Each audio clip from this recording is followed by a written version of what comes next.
bunuh diri, itu hampir bunuh diri, pernah menyakiti diri sendiri, terus juga bahkan berpikiran untuk bunuh orang, mau bunuh orang, jadi ada pikiran.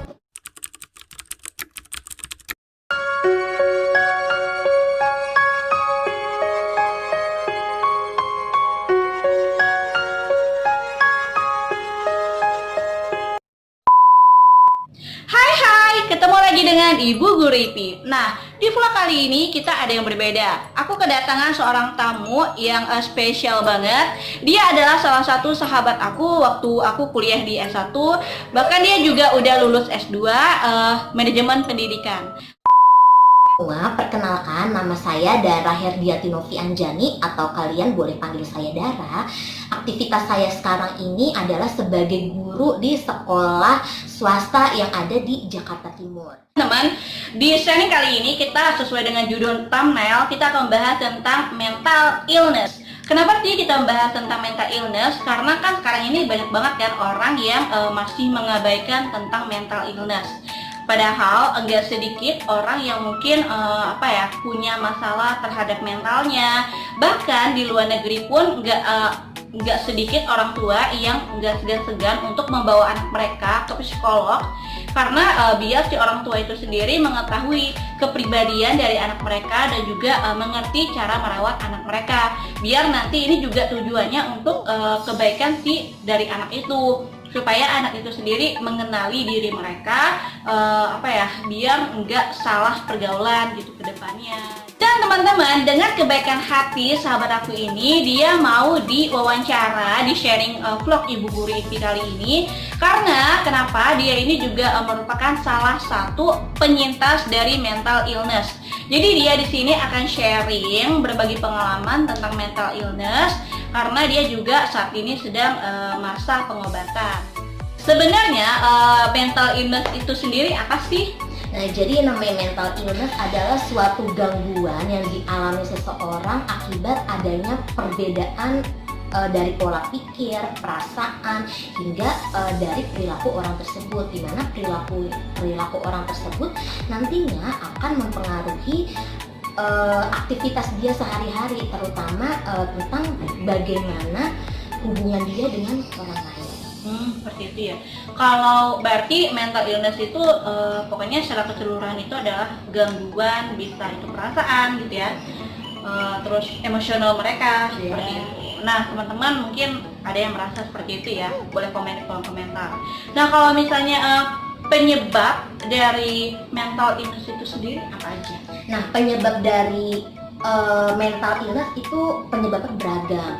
Bisa dari faktor genetik, dari keturunan, terus yang kedua bisa faktor dari lingkungan, misalnya ada kejadian traumatik, atau bisa juga karena adanya cedera akibat dari kecelakaan dari orang tersebut.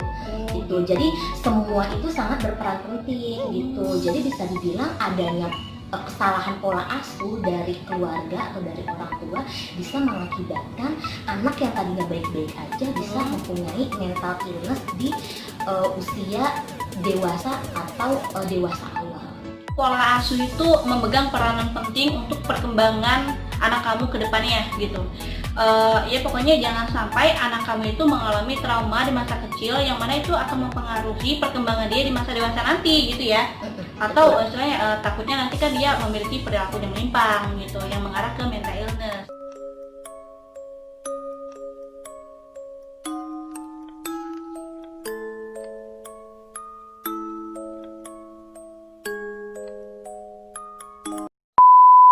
So, teman-teman, tadi adalah 10 jenis mental illness. Kira-kira apakah kamu ada mengalami salah satunya?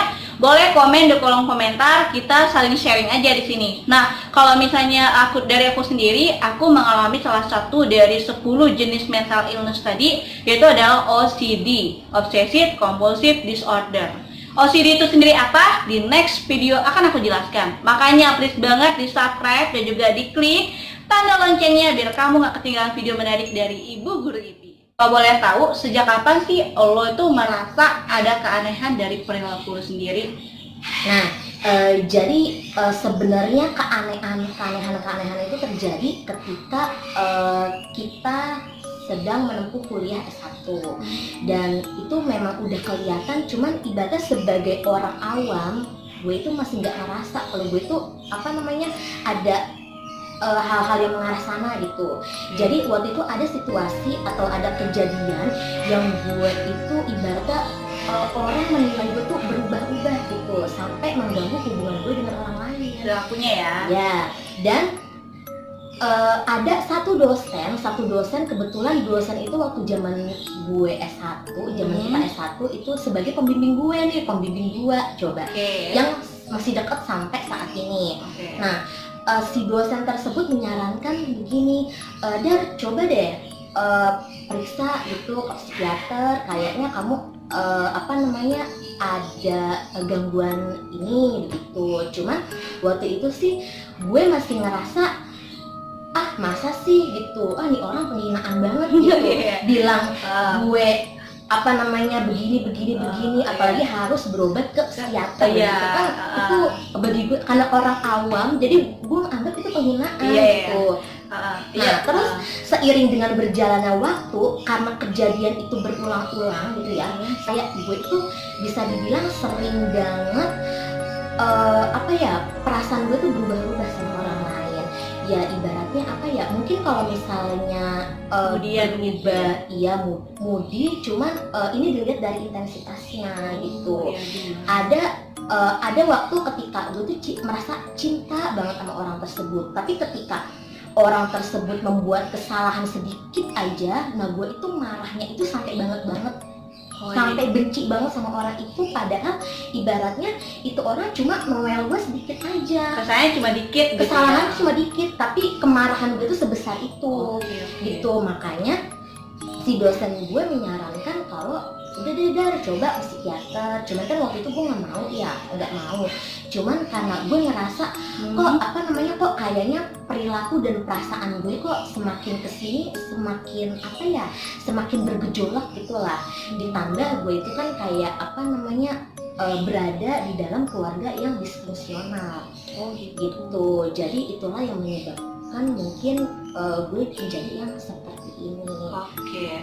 Nah jadi nih kalau misalnya dari apa yang udah dibicarakan sama Dara tadi, itu bisa menyimpulkan tadi kan dia pas dosen pembimbingnya menyarankan dia untuk konsul ke psikiater, dia langsung kayak ngerasa wow ini dosen ngehina gue nih secara nggak langsung gitu ya, karena memang banyak banget orang awam yang masih masih belum familiar tentang istilah psikiater gitu kan. Ada yang merasa walaupun dia merasa perilaku dia menyimpang, tapi dia masih menyangkal dari perilaku dia tersebut karena yang diketahui orang awam, orang-orang yang pergi ke psikiater itu adalah orang-orang yang tanda kutip yang gila kayak gitu. Padahal nggak semua orang yang pergi ke psikiater itu orang yang benar-benar yang kayak gila dan tanda kutip gitu ya. Jadi perilaku gue yang gue berpikir coba nih gue datang ke profesional gitu kan ya. Jadi ya itu tadi, jadi perasaan gue sama orang berubah-ubah gitu. Udah gitu intensitasnya lumayan lama gitu. Jadi gue tuh orangnya kalau misalnya ibadah sedih banget dan intensitasnya tuh bisa sampai hitungan 1 minggu atau 2 minggu seperti itu. Udah gitu kan gue juga orangnya ambisius juga. Iya, gue percaya banget dia ambisius banget.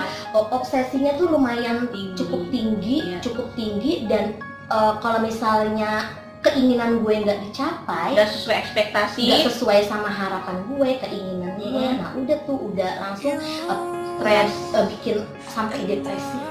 Itu sampai dulu ada ketika gue pengen cepet lulus gitu, tapi ini orang tuh nggak mendukung gue untuk itu gitu. Jadi gue merasa ini orang entah pilih-pilih lah atau apalah, atau berperilaku nggak adil sama gue gitu. Jadi pernah gue melakukan bunuh diri, hampir bunuh diri, menyakiti diri sendiri, terus juga bahkan berpikiran untuk bunuh orang juga, mau bunuh orang. Jadi ada pikiran untuk apa gue bunuh aja kali ya ini orang ya, karena dia tuh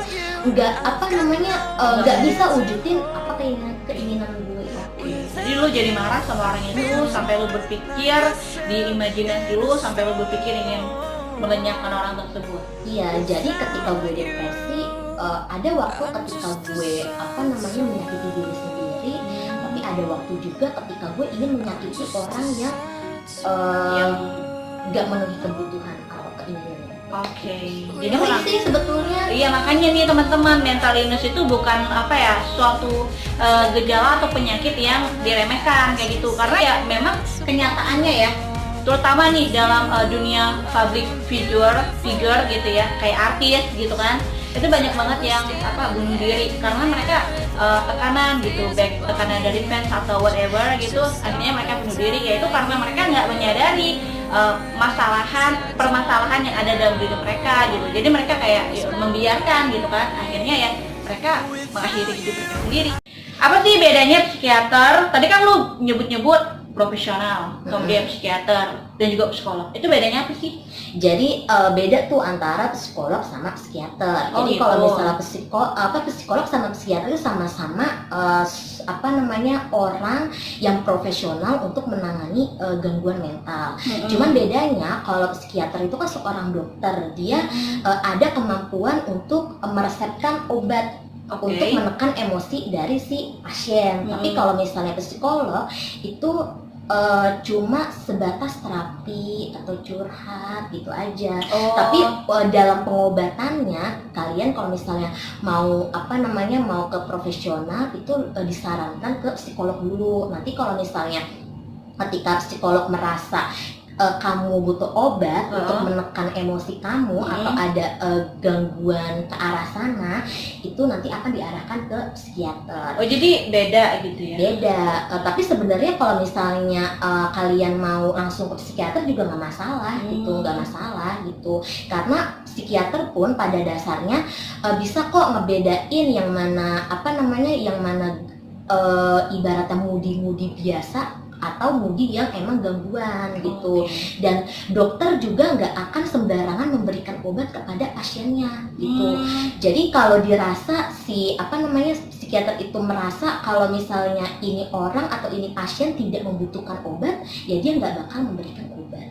Nah, kalau lo sendiri kemarin langsung ke psikiater atau psikolog dulu? Kalau gue kebetulan gue ke psikolog dulu gitu. Gue cerita tentang apa yang gue rasakan selama 1 bulan terakhir gitu kan, selama 1 bulan terakhir. Terus dikasih saran-saran yang bisa gue lakuin sendiri dulu. Terus minggu berikutnya gue balik lagi, ternyata ibaratnya dari hasil saran dari psikolog itu kok nggak ada perubahan gitu, baru gue diarahkan ke psikiater. Lalu sama psikiater ya diobservasi lagi gitu, dilakukan observasi, dilakukan pemeriksaan seperti itu. Jadi awalnya proses diagnosisnya juga enggak langsung serta-merta lo sakit ini. Enggak, jadi emang ada tahapan-tahapannya. Nah, untuk mendiagnosis akhirnya gue punya sakit ini, itu tuh hasil dari observasi beberapa bulan. Jadi nggak langsung gitu ya? Butuh waktu ada itu diagnosis awal. Ada diagnosis awal, kemudian seiring dengan hasil observasi, terus ternyata diagnosisnya ini. Tapi ada perbedaan diagnosis awal dengan diagnosis ada, karena bisa dibilang si penyakit gue ini ada emang ada gejala-gejala itu juga. Berarti yang diagnosis awal itu include gitu. Kan kata lu tadi dosen pembimbing lu nyaranin pas S1. Sedangkan lu ke psikiaternya kapan? Jadi gue itu kan disaranin sama dosen pembimbing gue waktu gue semester 5 tuh. Terus gue baru memberanikan diri sekitar tahun 2017 gitulah, sebelum gue kuliah setelah gue kuliah S2. Berarti lumayan lama ya? Lumayan lama, karena gue juga merasa masa iya sih, cuman ketika berpikir ulang kok kayaknya hubungan gue sama orang itu emang nggak bisa intens gitu loh, nggak bisa bertahan lama, karena ya ini perasaan ini tuh selalu berubah-ubah dan banyak orang yang menilai. Dan lu percaya apa enggak, ketika sedang mengalami recovery ini gitu kan, ada apa namanya, ada trigger-trigger yang masuk gitu kan ya di dalam hidup gue, apa namanya, terus juga kurang tidur dan segala macam, sampai akhirnya gejala-gejala itu muncul gitu, gejala-gejala itu muncul. Dan teman terdekat gue waktu di pasca itu adalah jurusan Dikdas gitu, ada yang udah ngeras